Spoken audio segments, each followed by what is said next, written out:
안녕하십니까, 헤이오션입니다. 오늘은 2025년 2월 1주차 조선업종 리뷰를 하도록 하겠습니다. 지난주는 설 연휴 때문에 금요일 하루만 장이 있었죠. 그래서 따로 조선업종을 리뷰하진 않았고요. 이번 주는 삼성중공업 실적부터 해서 다양한 이슈들이 많았습니다. 그래서 하나하나 살펴보면서 또 주가는 어떻게 반응했는지 한번 살펴보겠습니다. 지난주 금요일 어제 주식시장은 좋지 않았습니다. 그래서 조선업종이 뭐 크게 올랐다라기보다는 하락한 업종이 훨씬 많았다라고 저는 생각이 들고요. 다행히 조선업종이 뭐 소폭 상승한 모습을 보이면서 장은 마감이 되었습니다. 하지만 내용을 면면히 살펴보면 조선업종의 조정 구간이지 않을까라고 생각할 수 있을 정도로 크게 내려간 종목도 있었고 좀 여파가 있었습니다. 내용을 살펴보시면 현대중공업과 마린솔루션과 마린엔진은 그나마 매수세가 더 많았다고 보이는데요. 하나오션 그리고 삼성중공업 특히 현대미포는 굉장히 큰 하락세를 보여줬습니다. 이번 주에 삼성중공업 실적 발표를 했고 또 어제 현대미포 실적에 대해서 또 이야기가 나왔었죠. 이제 그런 부분들 한번 살펴보면서 주가가 어떻게 반응했는지 이야기를 해보겠습니다. 일단 삼성중공업 한번 먼저 볼게요. 삼성중공업의 이번 주 투자자들 매매 동향 한번 보겠습니다. 이번 주는 매도세가 많았어요. 외국인들이 1월 마지막 주차부터 해가지고 계속 순매도를 해오고 있습니다. 이게 이렇게 보면 편해요. 계속 순매수를 해오다가 이제 34% 보유를 찍고 나서는 벌써 매도를 해서 1%나 줄었죠. 계속 매도를 하고 있다라고 보시면 되겠고요. 기간도 마찬가지입니다. 기간도 이번 주에 크게 매도가 나왔어요. 이게 2월 6일이죠. 2월 6일 날 어떤 일들이 있었는지 한번 살펴보겠습니다. 삼성중공업이 이제 실적 발표하고 또 파생 상품 거래 손실 발생이라는 공시를 2월 5일 날 했죠. 2월 5일 날 하면서 이런 부분들이 반영이 돼서 2월 5일 날 많은 하락이 있었던 것 같습니다. 2월 5일 날부터 시작한 이제 음봉이 계속 내려와서 지금 보면 5일선을 깼다고 보입니다. 단기 추세는 이탈했다고 보고 있어요. 그리고 엔벨롭 선 중심선도 깼어요. 그래서 이제는 다음 주가 굉장히 중요하다 말씀드릴 수 있을 것 같고요. 요선 이 종가 13,000원을 강하게 돌파해주지 못하는 한 앞에 이 거래량 보이시죠? 이 거래량을 동반해서 이 13,000원을 뚫지 못한다면 삼성중공업의 주가는 하락할 가능성이 있습니다. 그래서 하락할 가능성을 감안해서 조금 지지선을 한번 또 그려볼 텐데요. 첫 번째 지지선은 요게 될 수 있을 것 같아요. 12,300원 정도가 지지선이 될 수 있을 것 같은데 지금 12,770원 종가에서 3, 4%만 내려와도 이 지지선도 위협을 받게 됩니다. 매도하는 주체가 기관과 외인이라는 점에서 좀 불편해요, 사실. 피크아웃을 이야기할 수 있을 정도로 주가가 많이 올라온 것은 아니라고 저는 생각이 듭니다. 이 주가를 다시 상승을 시킬 모멘텀이 있다면 뭐 FLNG 수주라든지 삼성중공업이 잘하는 해양 플랜트 수주와 또 선박들 수주가 좀 이어져야 되는데 올해 발주 전망이 녹록지가 않습니다. 그래서 저는 단기로 봤을 때는 지금 모든 추세는 깨져 있고 주봉이나 월봉으로 봤을 때는 아직 단기 추세가 깨졌다고 볼 수는 없을 것 같아요. 눌려서 이제 충분히 조정이 있다라고 보여지긴 하는데요. 한번 다음 주는 어떻게 진행되는지 살펴보겠습니다. 네, 삼성중공업 여기까지 하고요. 자, 현대미포 보겠습니다. 현대미포 지난주에 굉장히 주주들한테 스트레스를 많이 줬던 종목입니다. 차트 먼저 볼까요? 고점에서 굉장히 거래량도 실리면서 매도가 많이 나왔어요. 아, 어, 음봉 거래량은 아니다 보니까 저가 매수세가 많았다라고 보여지는데 이 투자자들이 과연 어떻게 했는지 보겠습니다.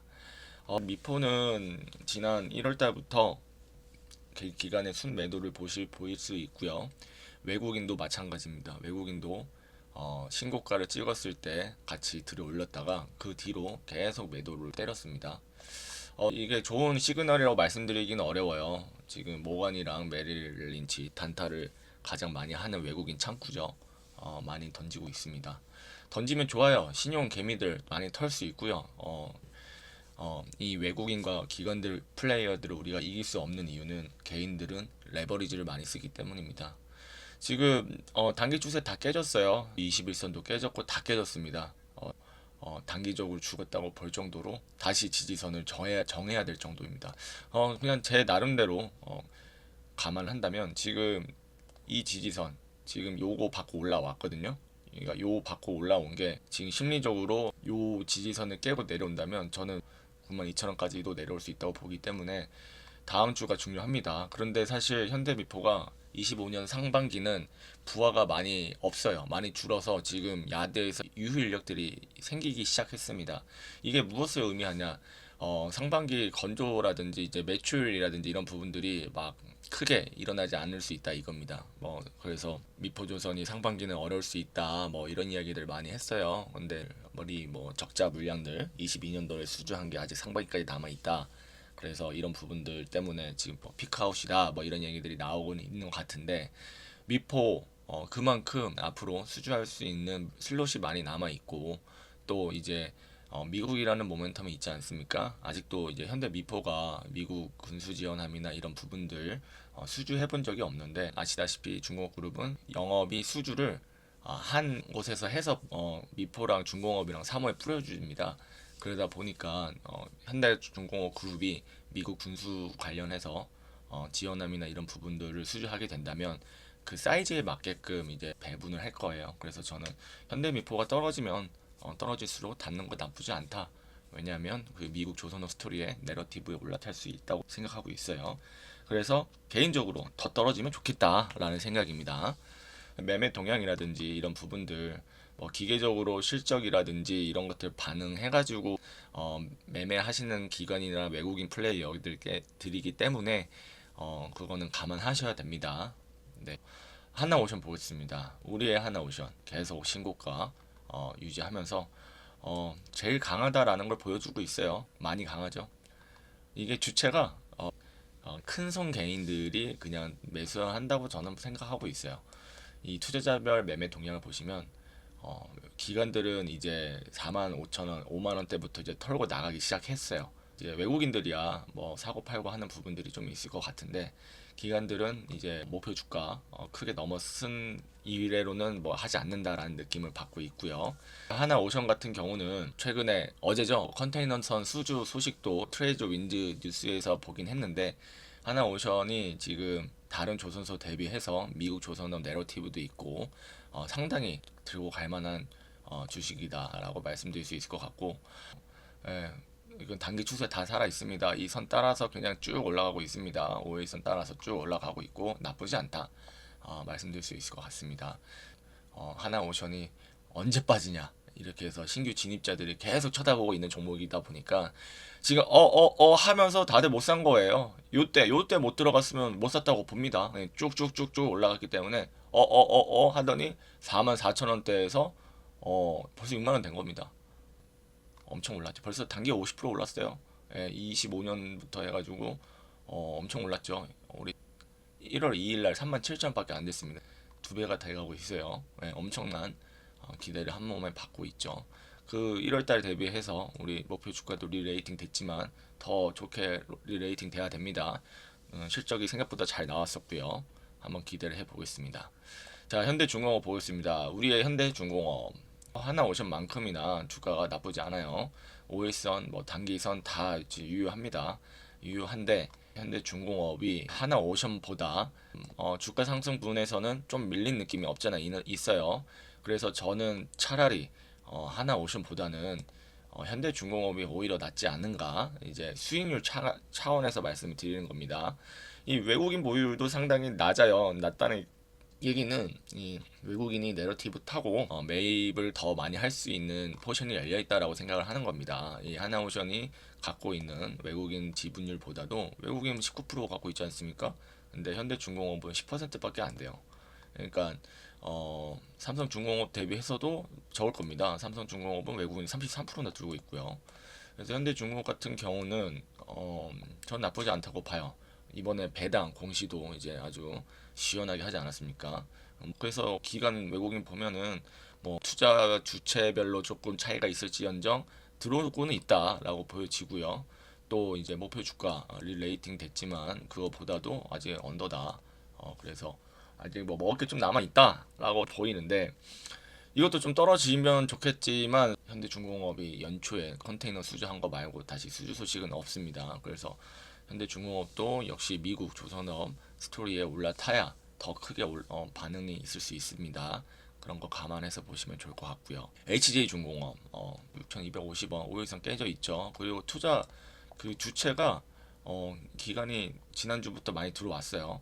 제가 보기에는 이 주체가 그 메인 주체는 아닐 겁니다. 뭐 연기금이라든지 제가 보기에는 잘 모르지만 투신 애들이 단타를 많이 치거든요. 단타 개념으로 들어온 애들, 미국의 조선업 스토리에 올라타면 던지고 싶은 애들, 그런 애들 많이 들어왔다고 생각이 들어요. 외국인 보유율 5%까지 내려왔습니다. HA중공업은 지금 실적이 생각보다 더디게 개선되고 있어요. 요거 공시 보시면은 물론 적자 폭을 많이 줄이고 흑자 전환을 했는데 이게 그냥 회계상의 숫자일 겁니다. 직원들의 연봉 인상이라든지 성과급이라든지 이런 게 전무해요. 그래서 저는 HJ중공업은 굳이 살 필요가 있나라는 생각이 듭니다. 자, 동성화인텍 보겠습니다. 와, 우리의 동성화인텍 2만원대 여전히 유지하고 있어요. 이게 13,000원, 12,000원에서 놀던 게 완전히 미국의 LNG 스토리에 올라타가지고 2만원까지 단숨에 주가가 리레이팅 된 것들도 감안해가지고 굉장히 많이 올랐죠. 그래서 이 부분들 시가총액이 3천억대였는데 이게 이제 6천억까지 올라왔어요. EPS라든지 뭐 실적을 좀 봐긴 해야 되는데 실적 어떻게 나올지 참 궁금합니다. 네. 동성화인텍 네 단기 추세 다 부셔졌고요. 조금 하락할 수 있을 것 같아요. 감안하셔서 다음 주 찾아보시고요. 우리 엔진사는 뭐 조선사가 수주를 하든 전 세계 발주를 감안해가지고 매매를 하기 쉽습니다. 중국, 한국에 수주된 게 많아서 엔진사들 아직 실적 개선 가능합니다. 오일선 깨졌어요. 너무 좋아요. 신규 진입하기 나쁜 자리는 아닙니다. 2만 1,000원까지 떨어져 주면 땡큐인데 2만 1,000원까지 내려올까라는 생각이 듭니다. 어제 이 선, 엠벨로 하한선 지지해주고 있습니다. 그리고 볼린저 밴드 중심선 지지해주고 있어요. 이런 부분들 감안해서 매매하시면 좋을 것 같고요. 현대 마린 엔진 한번 보겠습니다. 현대 마린 엔진도 마찬가지예요. 하나 엔진이랑 비슷하게 가고 있는데 이것도 이제 꼬리에 말아 올렸죠. 세다라는 얘기입니다. 하나 엔진보다는 세다는 얘기예요. 그래도 제가 보기에는 하나 엔진은 시가총액이 1조 8천억이고 현대 마린 엔진이 9천억밖에 안 돼서 시가총액에 따라서 또 반응하고 이런 것들이 있습니다. 자, 마지막으로 우리 현대 마린 솔루션 볼게요. 이게 이번 주간에는 나쁘지 않았던 것 같아요. 매매 동향 지난주부터 계속 기관 외국인 매도세가 나오고 있습니다. 주가 단기 추세 다 깨져 있어서 좀 아쉽긴 한데요. 또 전체적으로 봤을 때 또 어느 정도 이제 횡보하면서 이 구간들을 거래량을 좀 만들어 가야 되지 않나 싶습니다. 자, 오늘은 2월 1주차 조선업종 리뷰를 해보았어요. 그동안 쭉 상승세가 있었던 조선업종들이 조금 이제 하락을 하면서 하나오션과 HD, 현대중공업 제외한 종목들이 조정을 보이고 있습니다. 신규 진입자들한테는 기회가 될 것이고 또 수익을 정리를 하고 싶으신 분들도 한 번은 고민을 할 수 있는 타이밍이라고 생각을 합니다. 오늘의 영상 좋았다면 구독과 좋아요, 알림 설정 부탁드리겠습니다. 감사합니다.